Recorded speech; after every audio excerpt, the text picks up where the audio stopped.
Welcome, everyone. My name is Susan Patterson. I'm the author of the book, How You Can Fight Human Trafficking, Over 100 Ways to Make a Difference. And I'm also the director of Through God's Grace Ministry, who hosts workshops like this one, Building a Successful Anti-Human Trafficking Ministry. We also offer powerful resources and educational events, and you can find those at our website, throughgodsgrace.com. The mission of our ministry is to put people to work in the fight against human trafficking. And the work groups are small groups for people who want to take action in specific areas. For this work group, I work with ministry leaders and pastors who want to build their anti-human trafficking ministries.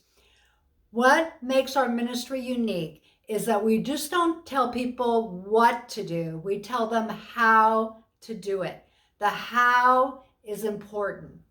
Please do help us raise awareness by subscribing to this channel and liking and sharing this video. Let's join the work group now. All right, so I'm just going to do a very short, quick presentation where I'm going to cover basics, and then I'm going to work with you individually with regard to the resources at your church and what you've done so far and where you need to go next. So this is obviously we always start with prayer because only God's going to end human trafficking, not us. And I know a lot of people get overwhelmed at times because this issue is so big. And I used to be that way, but I spend at least an hour and a half to 2 hours in prayer every morning. And what God showed me is that He has called an army, that we only need to do our part. Now, according to a major human trafficking task force, law enforcement is 3% of the solution, nonprofits are 7%, and the community is 90%. In other words, we are not going to rest our way out of this problem. Now, with regard to the community being 90%, 51% of people in the US attend a faith community. So we are the largest part of that 90%. 61% of people in this country are Christian. 51% said that they actually attend a church. If we don't prevent it, it will never end. Human trafficking is the fastest growing criminal enterprise in the world and in the US. It's predicted to surpass drugs in size in a few short years. So all business models consist of supply, demand, and the middleman. If any one of these components is missing, the business collapses. So if we were successful at eliminating supply, there would be no human trafficking. Demand, we all know that, what keeps sex trafficking going and labor trafficking too is money. If the money stopped, it would end. And obviously law enforcement can take care of the middleman. Now, with regard to building a ministry, your relationship to each other is very important. I've seen ministries start up, they're all gung-ho, they're excited, and then they burn out in a year. And I've interviewed many of them, and I've worked with many of them. And the ones that are still around 5, 6, 10 years later are the ones where they have a relationship with each other, they're friends. So by planning social events for your ministry so that people can really connect, your ministry is going to grow. Now, what you need to look at is what you're passionate about. So I've worked with many, many, many churches, and for whatever reason, one church was very passionate about foster children. 70% of sex trafficking victims are from the foster care system. So they have done many, many, many activities to support, foster children, taking them on outings, recruiting good foster parents, partner with nonprofits, and they're on fire because this is what they're passionate about. Other groups, are more passionate about the youth, teaching the youth and like that, and they're going out to other churches. So you need to find your passion. Now, you may have a group where there's 3 or 4 passions. That's fine.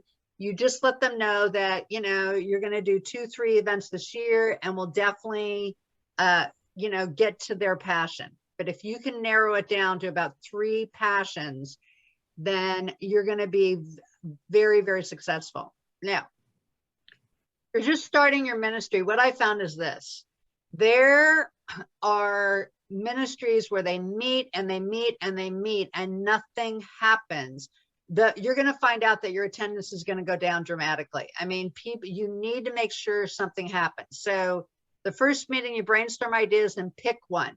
A lot of people don't pick 1 to the 4th meeting. They wind up with half the people. Go get your pastor's approval. 2, plan out the event, assign who will do what.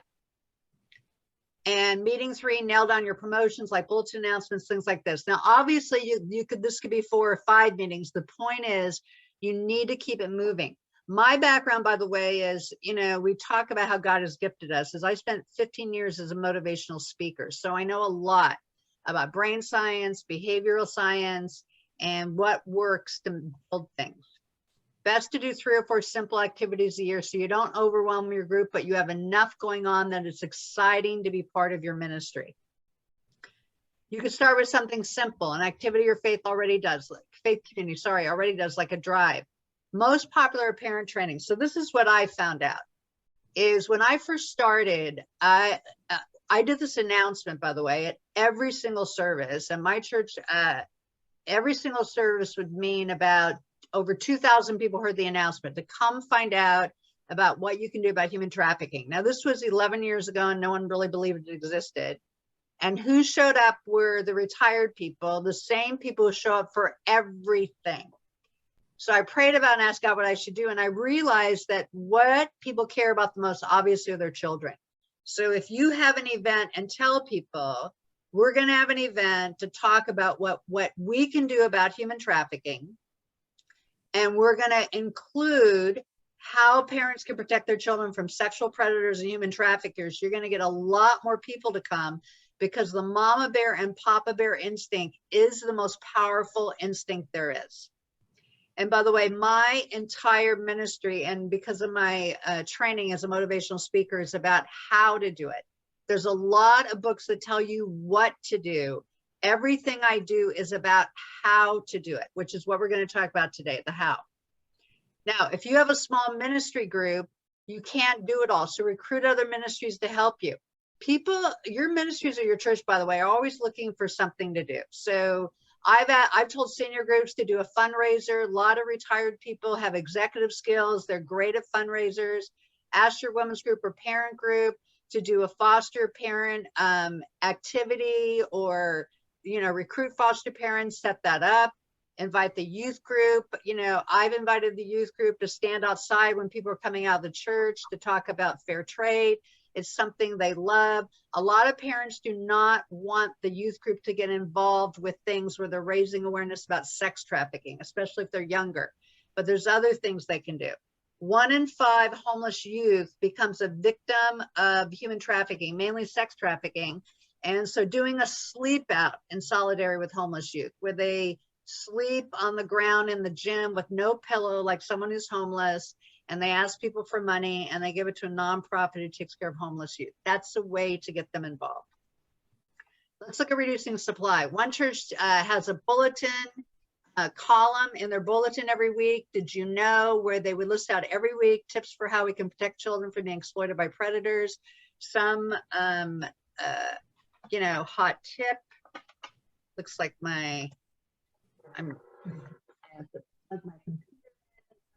okay. Other churches have gotten their pastors' permission to show 15-minute video to all their small groups. Small groups are very popular at many churches. So the church that did this is Saddleback Church. They have over 3,000 small groups. So in this video is what human trafficking is, how pervasive it is, and how to get involved with their church's Anti-Human Trafficking Ministry. So they really got their church involved. So we're talking about a really powerful way to raise awareness. Now, with regard to doing something, either if you're a youth pastor, young adult pastor, or you want to do an event, I have both a video and a PowerPoint, how parents can protect their children from pedophiles and sex traffickers, including what parents can do about it. Now, very, very important side is foster children. I'm just going to let you read that.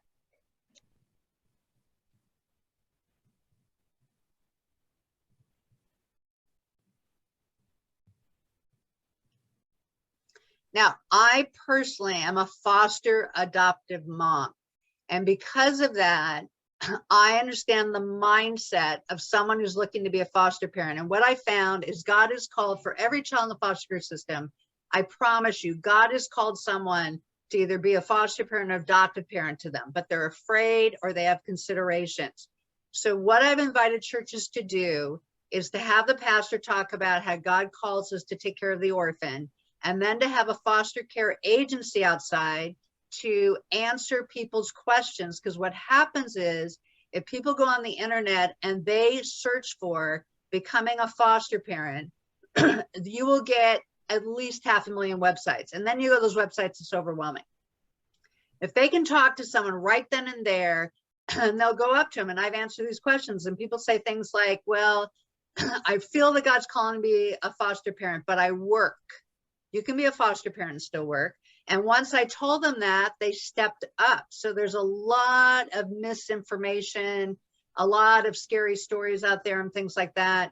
And, you know, I know people are scared. And what I told them is that these children are evaluated, and there's never been an incident where someone tried to burn down their house or whatever, you know, unless it was a familial foster adopt, they don't evaluate the children. Familiar is when a relative takes them in.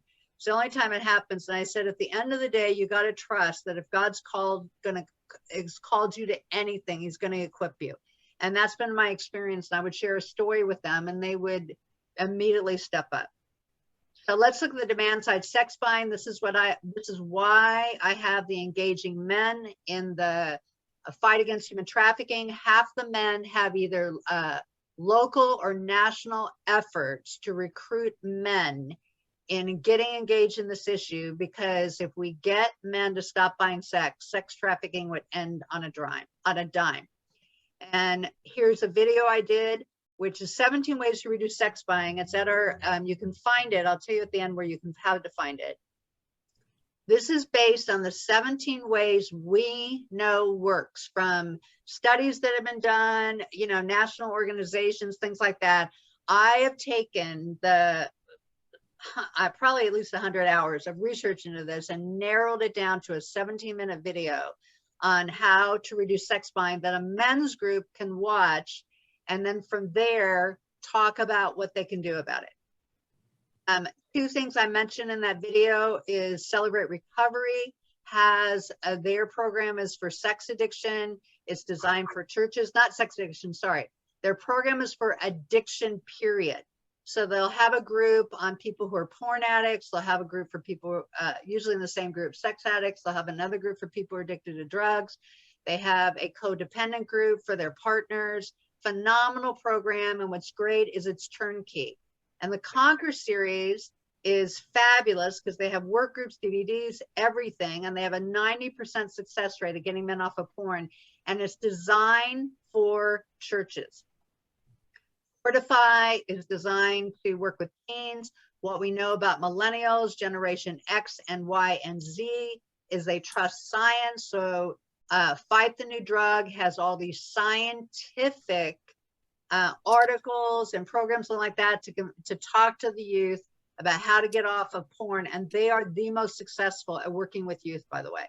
Is one of the things that they talk about is the teen brain's reward neural pathway is 16 times more powerful than an adult, which means they get addicted more easily to anything. And teen porn addiction is very, very concerning. These boys become our future buyers of sex. So we have an opportunity to really nip it in the bud. So third world human trafficking, I'm just going to let you read that.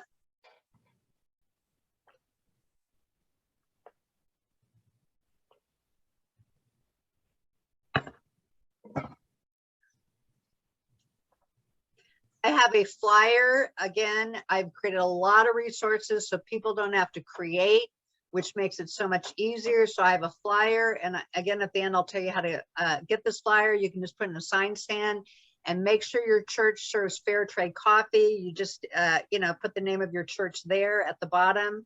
And it's an opportunity to raise awareness every single week about human trafficking, labor trafficking, sex trafficking, like that. What we know, this is behavioral science. If you have an event, an awareness event, that's fantastic. But what happens, 15 minutes later? People are on their Instagram, everything else, they're thinking about something else. If you really want to build participation in anything, you have to keep repeating what you're doing over and over and over again. And serving fair trade coffee is the easiest way to do that, because most churches serve coffee anyway. You could also host a fair trade table at your church fair. And here's all kinds of ideas. I'm not going to go through it right now, but I just want to let you know that I have a video on how to raise money, and which has all these ideas and more on how to help raise money for a nonprofit that are fun, ideas I've gotten from churches. So just so you know, in the spring every year, I'm going to have how to build a successful human trafficking ministry. In the fall will be churches who have already been around for about 3 or 4 years, who are still working on human trafficking, and they want to know about things like how to support survivors, like how to invite survivors to their church, what they can do for them. That's something you want to take on once you've been established for a few years and you're really grounded, because it's very challenging to do that. So I'll be getting people together who have had ministries for at least 3 years, and we're going to talk with that group about what they can do. And you're more than welcome to come and listen if you're just starting. But it's kind of like, you know, a 102 on building a successful. Here's the 800 number. Everyone should have it on their phone, 888-3737-888. And you want to take on activities at your church, your place of worship. And then you need to convince people to win. And you go out and share that with other faith communities.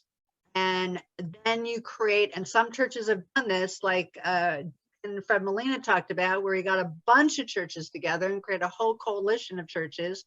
Because statistically speaking, what we know is that when you reach a critical mass of people taking action, that's when social problems end. If you go to my website on the education resource tab, one video, by the way, you all should see is the sextortion of minors, which some of you have seen. It's the fastest growing form of sexual assault against children beginning at 7 years old, where pedophiles blackmail children into creating and sending them child porn. And it's very important we be aware of it, because parents are monitoring their teenage daughter but think nothing of their 10-year-old uploading something to TikTok. We have videos here on how to create a dynamic human trafficking ministry. We're going to cover a lot of these actions in this section. Prevention strategies, equipping Black churches, equipping the Hispanic community, mobilizing the community. This is like a 102 once you got set up. Addressing the needs of victims, again, more advanced. And here's third world human trafficking. Here is a flyer to use when serving fair trade coffees. I want to invite you to, you know, work with me and say, you know, I got all that. This is my resources. What do you suggest? So let's get to work. So who wants to work with me? Good. So Laura, where are you at? And what is it you're trying to accomplish? Okay. So Shannon, do you want to kind of start out with from Hope's perspective? Yeah. Yes. So I guess I'll just recap. So with the awareness event that we did a lot of the education pieces that I'm hearing talked about in terms of involving parents to come learn. We used an organization called the Set Me Free Project to educate parents like how to take care of what's going on online and how to be aware of what their kids are doing. We had all sorts of, and we did a sort of recognize, recover section where Hope for Justice, which is an organization that involves law enforcement. And so they talked about like how they actually go about, you know, cutting out the middleman, like you said. And then we also have 3 mission partners that are involved with the restoration of survivors. So those are local organizations. And we just firmly believe like we are not equipped to do that recovery process, but we want to champion the organizations that do. And so we're really well positioned to do that. I think because you're a large church, you have a lot of resources. Yes, we do. And I mean, that does come with a challenge in the sense that mobilizing people at our church in large masses is very challenging, because what happens is we'll put the word out about something and you get a niche number of people that are interested. But because there's so many, it's kind of like the bystander effect. Do you know what I mean? Like you tell people about it and they're like, oh, someone else will do this, or someone else will be vocal. And so kind of what I've been, I mean, I was taking notes and that was a really helpful presentation, but we do have a lot of ministries at our church. Like we have the women's ministry and the men's ministry. And I think what I'm hearing is next steps in terms of mobilizing the masses is to kind of target each of the ministries and talk with Yes, I those was going to ministry say that. You leaders. read my mind. All right, Okay. because if you do it, this is just behavioral science. If you do it, people are not going to be as engaged as if you have them do it. You know what I mean? Yeah. So sit down with them and say, hey, here's the different dynamics. Where, again, what are you passionate about? What appeals to you? And the women's ministry is, you know, who knows? They may be families or whatever. The men's ministry is something else. They use something else. And you give them something to do. So, you know, you can look at the videos, but I highly recommend you get my book, because my book literally has over 100 things to do. So, and I have another flyer, by the way, that you want to have at any awareness event. It's in the community engagement section on professional training. I have 14 different professions. So one advantage a church has is people from every walk of life attend a church, every walk of life. So, you know, someone's a member of the PTA, what can they do? Someone's a lawyer. I have the training for lawyers. I have trainings for medical professional. I have a suggestion on neighborhood watch. There are active, and police will help you do this, will come to neighborhood watch, and you want to ask them to include what does human trafficking look like. And the cities that have done that have had phenomenal results. So for instance, in Irvine, California, they educated people that these traffickers have a ton of money. So people think that human trafficking is only happening in the whatever lower income areas, and everyone knows it looks sleazy and like that. They told them, no, they said they use luxury apartments, because if they're in Orange County, California, in LA, they're charging $100 an hour. In Orange County, California, they're charged $200. You pay $200, you don't want to drive into the sleazy neighborhood. Yeah, you're an upper class guy who's making good money. If you're spending that kind of money, you want to go to a luxury apartment, which is what they do. And they told them if they see men coming and going at work and after lunch in suits and ties, that's probably sex trafficking. And they busted 3 groups in 1 year just by telling them that. Because people in luxury apartments are not going to think sex trafficking is happening next door to them, right? They think it looks sleazy, and they don't think they look like they're wearing suits and ties. So they understand in that area what it looks like and tells them. So you can be an advocate to your community and, you know, talk about that, about getting neighborhood watch, but, you know, back again. So whether it's teachers, whatever, I have all the trainings. That's something you could use when you have an awareness event. Have it at your table. Definitely serve fair trade coffee. And you could, you know, and then maybe have the professional flyer. That's easy. And with regard to survivors, I do have a suggestion. Saddleback Church is very, very, very active with survivors, and they did something brilliant, because you're right. You and I are not equipped to work with survivors. It's one of the most challenging jobs there are. By the way, people really have to be specially trained. One of the things I'm doing in the first quarter of 2023 is I'm having the top person in the country talk about being a trauma-informed church for people who have been sexually abused or sex trafficking victims. It's called Net Grace. They've been doing it for 17 years. It was started by the grandson of Billy Graham. So they have a ton of experience. So if you're not on my mailing list, you want to email me after this and get on my email list, and I'll put my email in the thing so that you'll be notified of that. But so at least you're trauma informed, which is good. But what Saddleback did is this. They have like Christmas parties for survivors, things like that, because these survivors don't have families. A lot of them don't have families. They're not connected to their family. They need to be connected to a community, and they know that. Otherwise, over half of them return to the life that these nonprofits will tell you about half. But if you can bring them into your church, partner with a nonprofit, and invite them to your singles group, help them get a babysitter, you know, someone may be willing to give them a job. One of the things they did is in doing that, they met these survivors, and one who came up to them and said, we really should have a survivor support group that all lead. So the survivor led it, and they promoted it, the nonprofit promoted it. So now people are coming to the church, because one thing churches have are meeting rooms, right? They come to their church and the survivors talk and share with each other. And while they're at the church, they pick up, the information, their flyers or whatever, and say, I'd like to come to this church because survivors need Jesus big time. And because there's a survivor support group, they feel safe coming to that church, because a lot of survivors will tell you that they are ashamed and they are afraid of coming to a church and being condemned. But if you have a survivor support group, they feel that church is safe and they'll start coming. They're already traumatized. They have PTSD. The last thing they need is to walk into a church and say, yeah, I used to be a prostitute, and have everyone all horrified and go, oh my God. Yeah. Thank God Jesus saved you. Churches have said things really inappropriate. These people were trapped. They were tricked. They did not choose this. And we have people well-meaning people going out on the track and praying over, prostituted people, sex workers, and saying, give up your sin, come to God. It's not helpful.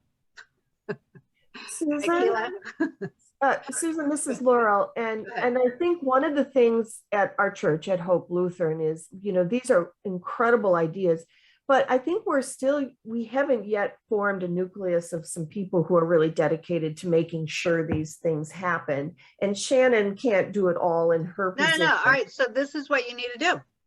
Is you can either, at your next awareness event, you can definitely make sure you announce that you have a ministry, because I did that. Every time I did an awareness event, I said, you have all these people in front of you.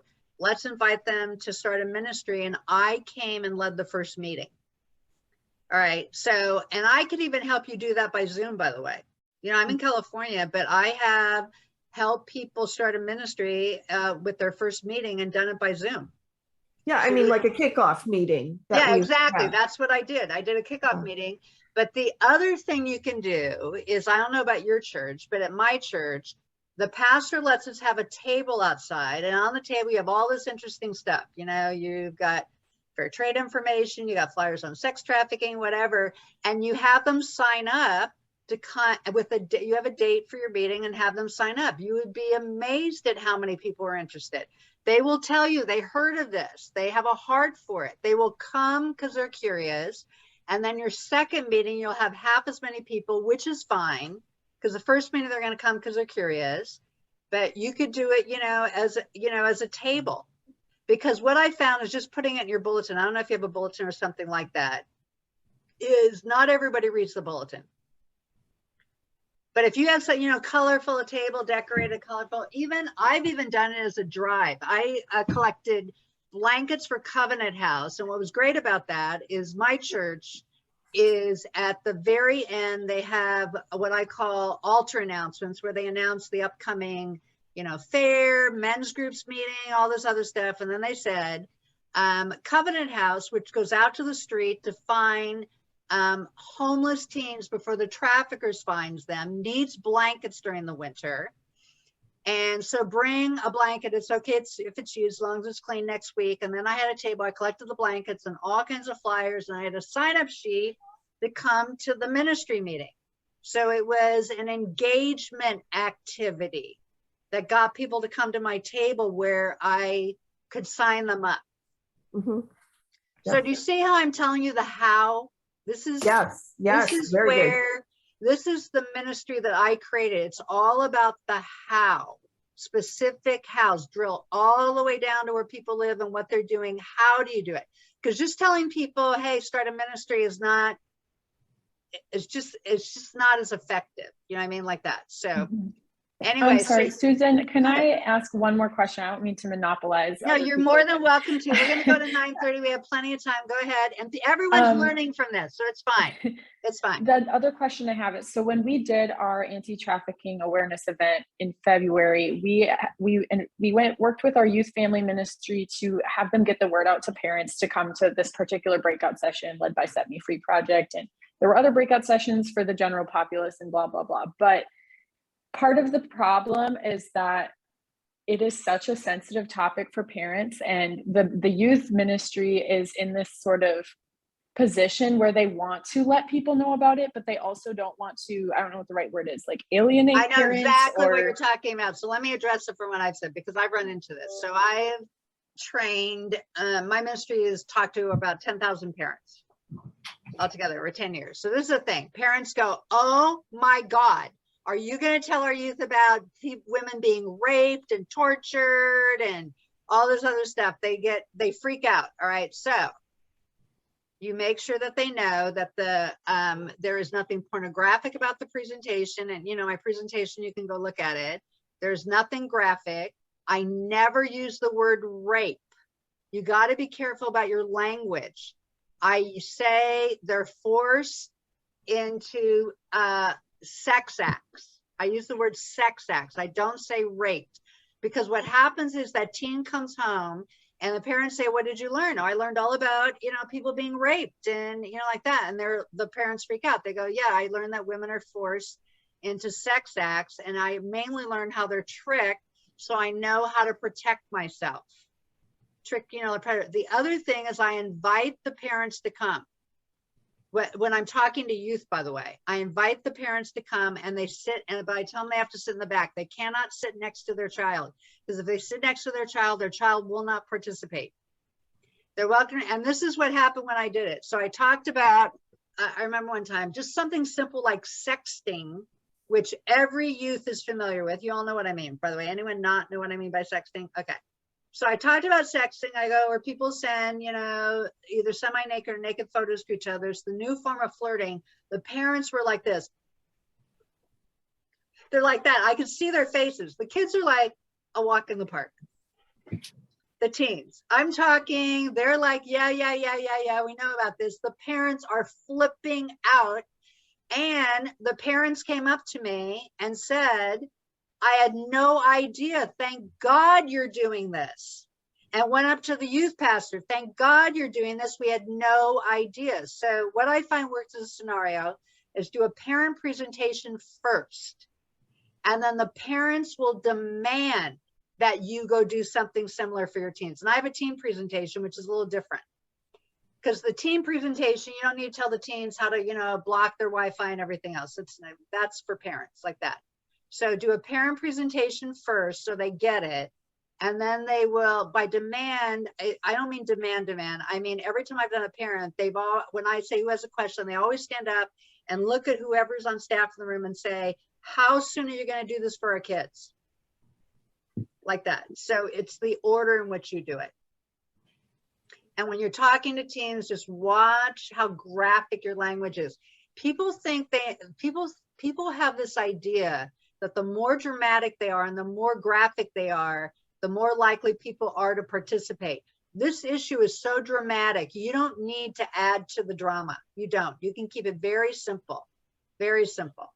They're blackmailed by, telling them that they're going to hurt their families. I don't use the word kill. I go hurt their families, something like that. I tone it down. Otherwise, by the way, if you make it too dramatic, you wind up with people like deer in headlights. Their brain shuts down. So I keep it lightweight, so to speak. Anyway, great questions, ladies. Fabulous. Great. Anyone else have a question and want to tell me about their church and what they're doing and what they should do next? Go ahead, Susan. And then Gloria, go ahead.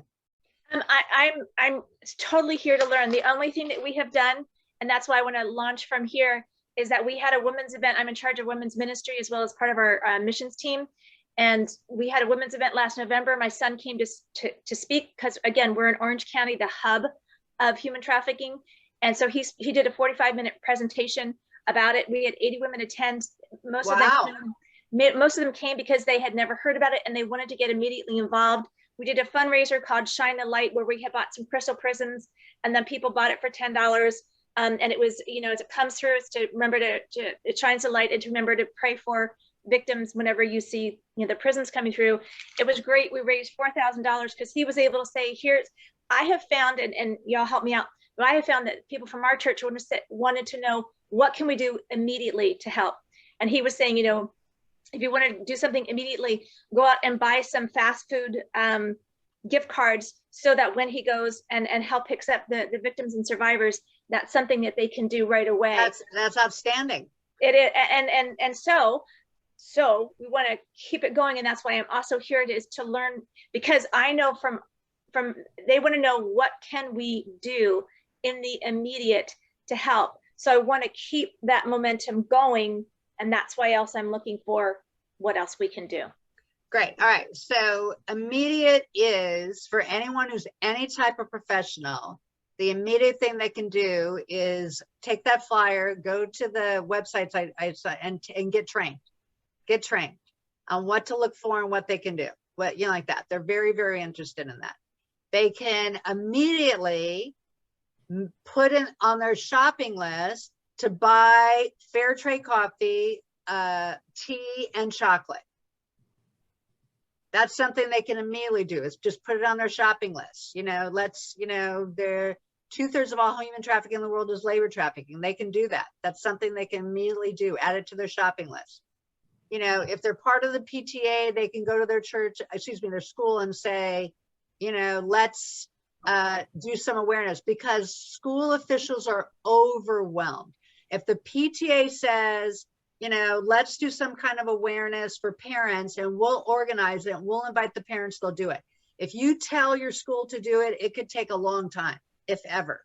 So that's, you know, you leverage your group. So not only are you leveraging your groups at your church, like, you know, the retirement committee and stuff like that, you can go. You want to leverage what people are doing in the world, if they're a teacher, whatever. The other thing they can do, and a lot of people like doing this, is a lot of strip malls will let you have an awareness table. They'll let you do it. And Shared Hope has all kinds of great materials for that. You know, infographics and things like that. By the way, what I do is I had many tables, is those colored flyers I put in a sign stand, and I tell them to take a picture. Because one, it's on their phone, and two, it doesn't cost me a fortune to make colored flyers. You know, because they're just going to throw away anyway like that. So here you can go, people love doing that. They go to a strip mall. That you can go to now. More advanced is, it depends on who's part of your group. I went to one church and they were very involved with the city. So they immediately went to the city and told the city they wanted them to shut down the illegal massage parlors. And they kept showing up and getting more people to show up. And that city shut down every single illegal massage parlor in their city and developed a strategy that they're now sharing nationally that works to make that happen. Susan? Now, that wasn't immediate, but again, we're back to, hold on a second, Laura. We're back to, what are they passionate about? So if they're passionate about it, they'll work. They'll spend hours. They'll keep going back to like that, because they're passionate. You know what I'm saying? So tapping into what people are passionate, as well as the people just want to do one thing, just have them start buying, you know, fair trade coffee and chocolate like that. You know, people want to do something immediate. So you kind of have two groups. You have the people who want to do something immediate, so they feel instant gratification, and you'll tap into people who are passionate. And so understanding how to navigate that is going to make you a leader. Are you going to understand all of this immediately? Of course not. But it's a place to start. It's something to think about. Very good. Laurel, go ahead. Yeah. So if we dive in and we do some of the question to you, we establish a survivor support group. Suppose someone comes to us and says, I'm currently being trafficked. Can you help me escape? Should churches have a plan for that? And what do we do? You need to make sure you have a partnership with a nonprofit, and you call them and they will come meet with them. And in the meantime, what you do is you give them a safe space, because their trafficker is looking for them. So you tell them to go into your break room and tell them not to leave. And you'll bring them food, coffee, or whatever they need until the nonprofit can get there. Because if they escape, their trafficker is combing, and many of them have GPS chipped them. Yeah. And the other thing is they have control of their phone. So everyone knows about Find My Phone, right? Yeah. Take their cell phone apart. Say, great, give me your cell phone, take out the chip, put them in your break room.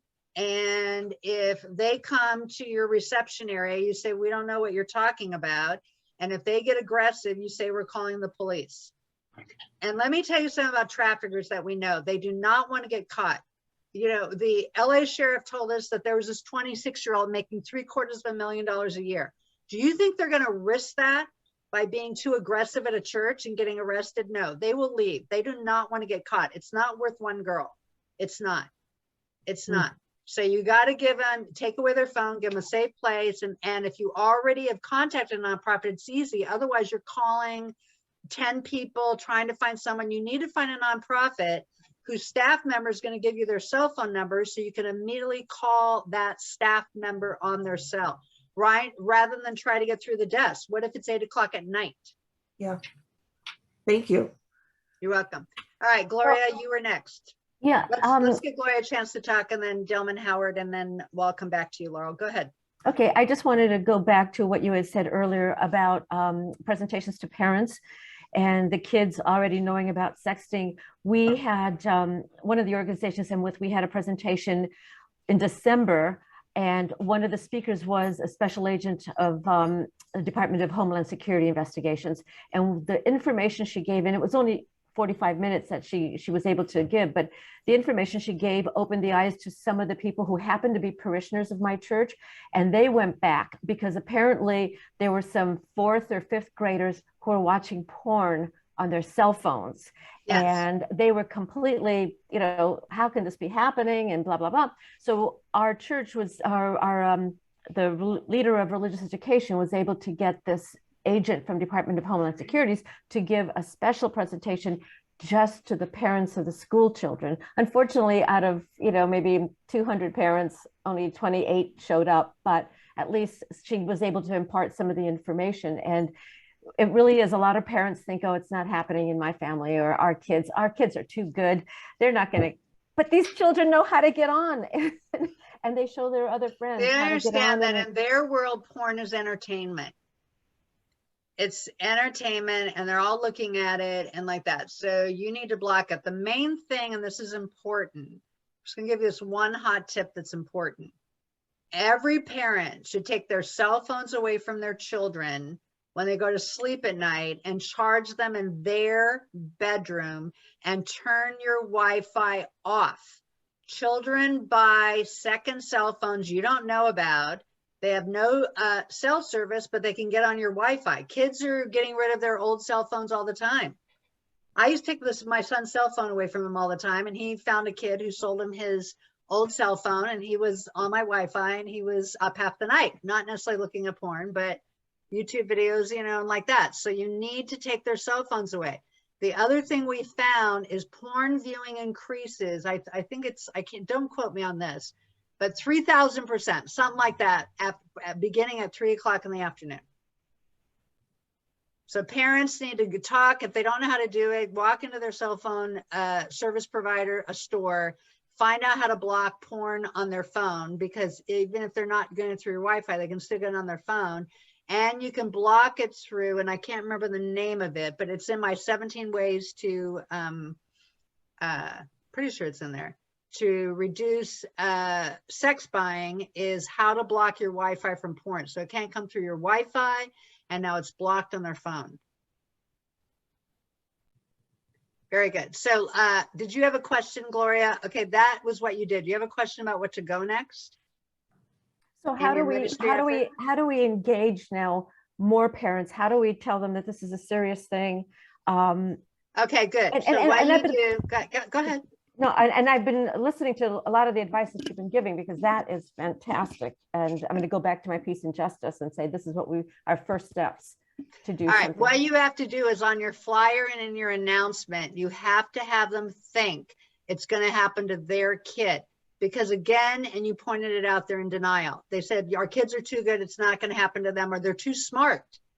We've had many girls, let me tell you what the traffickers themselves say. They said, those homegirls can see us a mile away. But those daddy girls are so easy to trick. The more naive and quote good they are, the easier they are to trick.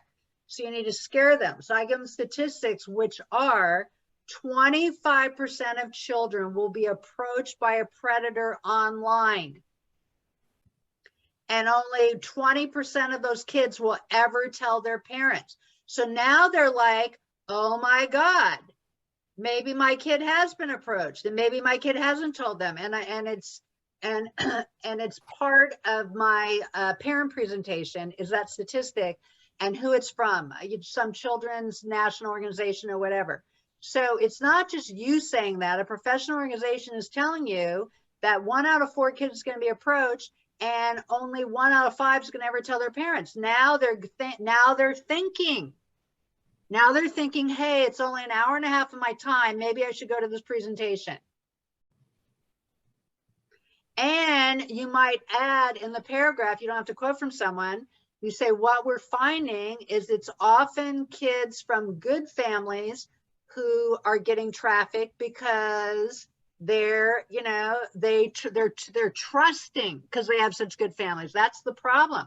They don't think. I did a presentation for teens, and I said, what these predators do is they get a picture of a sexy, good-looking guy, and they post that picture, and that's who the teen thinks they're talking to. And the reaction of these teens was, I never would have thought of that. That's how naive they are. They actually think they're talking like that. So, you can tell stories like that, or, or whatever. When you engage people, they're that naive. And every single time, either me or my team has done a presentation for teens, they have, at least one has come up to us and confided in us about how they were approached. One girl, her father had died, and this guy found her. He was a sexual predator, not a trafficker. A sexual predator tricks kids so they can kidnap them for their own personal use. He found her and told her that she was like a daughter to him, and told her over time that he loved her, and he was going to send her gifts and do a lot. And he said to her, your mother's dealing so much with all the grief she's doing. She needs a break. Why don't you come to my house for the weekend?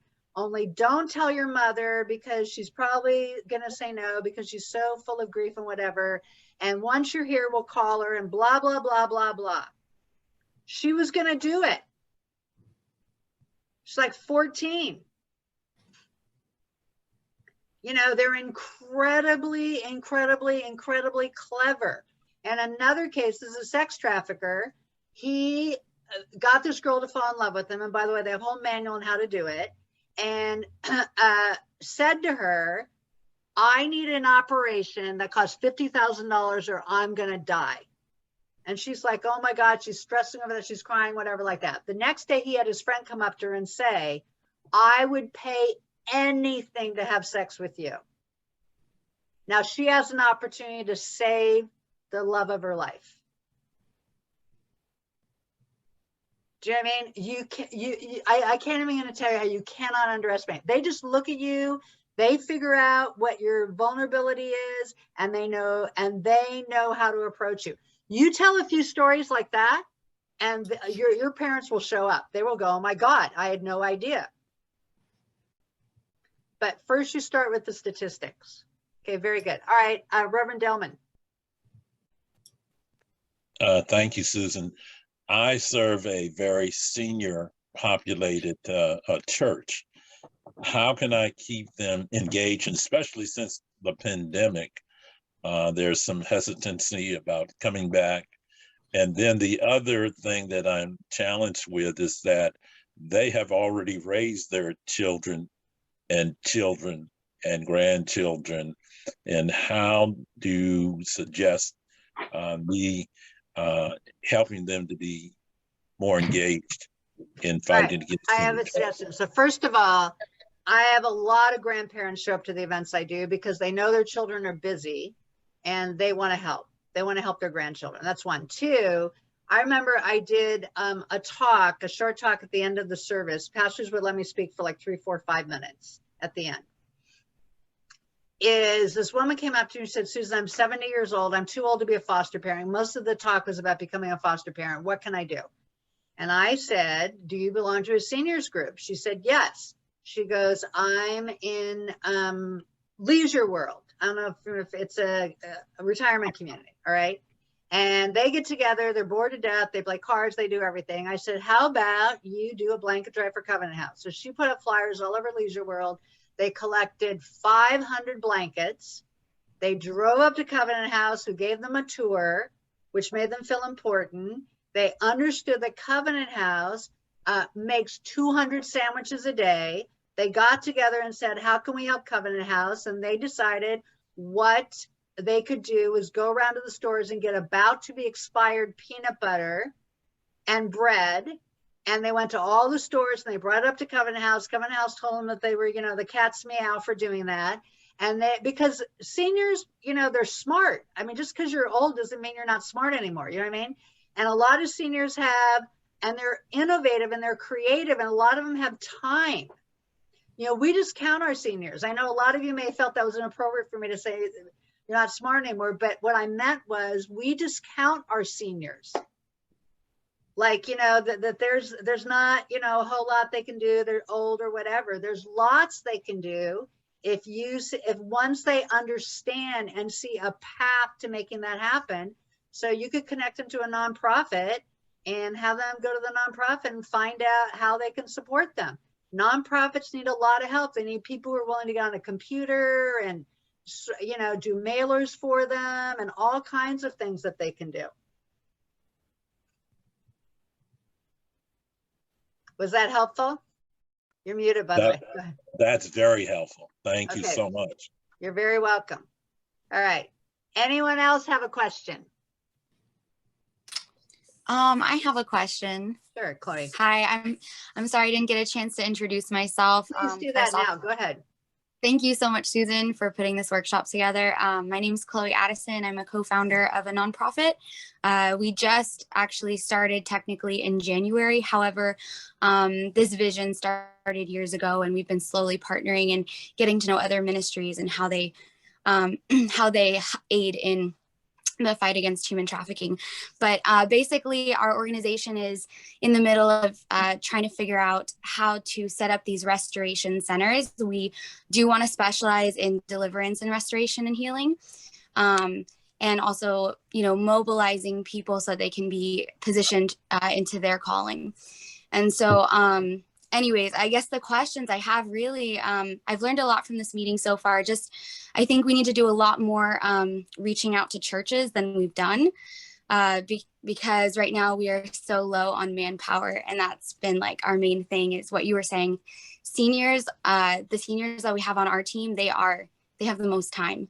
And so we're realizing that we need to give them stuff to do because they can do more than I can do as far as their level of commitment.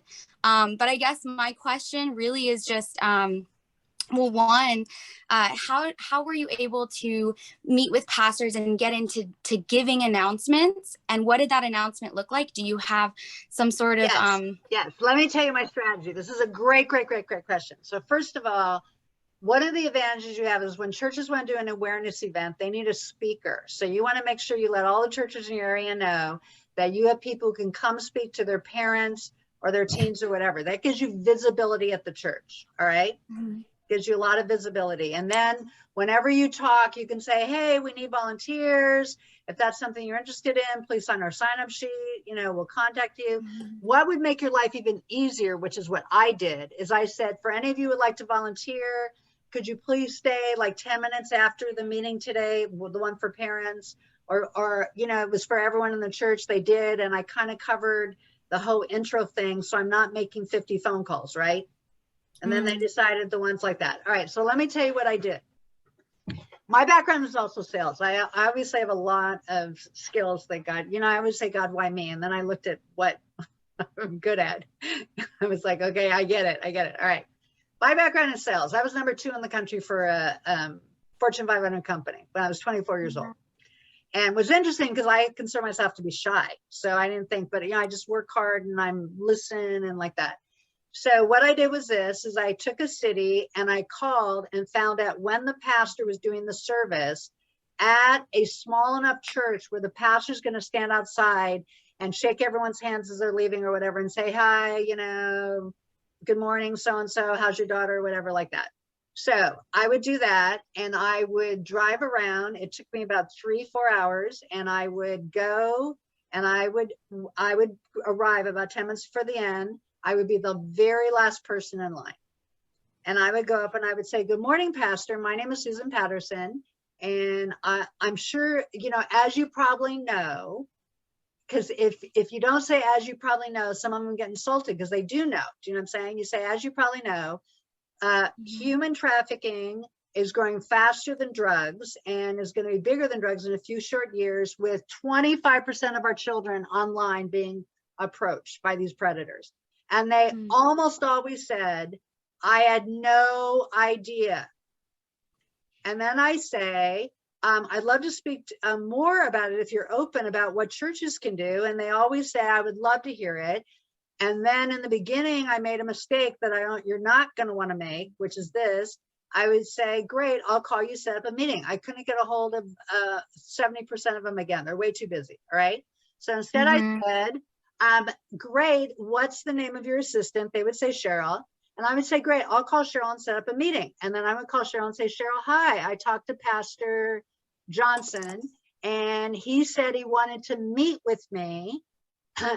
What time is good for him? And they would put me in the schedule. They would turn around and go, hey, this one, and say, tell him I talked to him after church on this day, like that. And they would put me in the schedule, and I met with them. And once I met with them and they got it, they couldn't do enough. In one case, I said, I'd like to meet with you. He said, sure, you're welcome to meet with me. He goes, we don't have speakers at our church. We don't work with people outside our church. I don't just have the time. I only work with ministries in my church, but you're welcome to come talk to me. So I prayed, I came, and I broke his heart. The man started weeping and invited his staff in, had me speak. I'm the only one who's ever spoken at his church, other than people in his church. And he knew he was in his church, and he's inviting Homeland Security agents, and he's inviting this key person in the community, and the mayor, and he's inviting all. I mean, this guy was on fire, to the meeting we had about what you can do about human trafficking and sexual exploitation. And from there, they started a ministry, and this was the church that went to the city hall and closed down all the illegal massage parlors. So it went from, you are never speaking here. Guy was blunt. He goes, you're welcome to come. He was not encouraging at all, to really, before I walked in the meeting, I said, God, I'm your instrument. Whatever your will is, I'm fine with. This guy's not interested. That's fine. What's the worst that happened? You know what I mean? I wasted 2 hours of my time. It kept going. So you just got to trust that, whatever. But anyway, that's what I do, because I found calling pastors, they didn't know who I was. They never returned my call. Yeah. I would say, I want to talk about human trafficking. They all thought I was a nonprofit who wanted money. By the way, I don't ask for money in my ministry. Sometimes people give me money for certain things, which helps me pay for mailers and stuff. But I don't have the kind of ministry that needs money like a victims thing. And you're more than welcome to partner and ask them to do a nonprofit. And I've even had pastors offer and say, Susan, we're looking for a ministry where we can raise money. If you need that, let me know. And I say, no, not really, but let me tell you a ministry that does. And they would do that. And they'll say, it happened to be a Catholic church. They said, we'll make it part of our Lenten. They go, we always have a ministry that we support during Lent. So they made this nonprofit takes care of victims, their ministry for Lent. And, there's all kinds of things that open up for you once you make the connection. But that's the only way I found I was able to get in. Yeah. And I'm finding that too. There's been a couple churches already that they almost feel threatened. Like if a nonprofit is coming in, they're going to get less tithe because people may give to our organization. So don't make it about money. Don't start with money, because they will be turned off, by the way. Don't start with money. Start with giving them a service. You're going to educate their parish. And is it okay if you ask for volunteers? They may say yes or no. Then you just educate their parish. What will happen is people will come up to you and say, how can we help you? In your audience. Okay. Thank you so much. All right. So we're at the end of our time, and I'm more than happy to stay if anyone else has a question, but I found that people's tolerance for Zoom is about an hour and a half. Right. kind of done. You're cooked. All right. And we're going to have more work groups like this. And I have many more, you know, events and things like that. So please do connect with me so I can tell you, you know, if you didn't get an email directly from me, you got it from Eventbrite, let me know. I'll add you to my email list, let you know about our events and what we're doing. And it's not just an opportunity to connect with me. It's an opportunity to connect with churches all over the country, what we're doing. So, and it's fun and it's exciting. So you all have a blessed day, and I'll see you again, hopefully in the near future.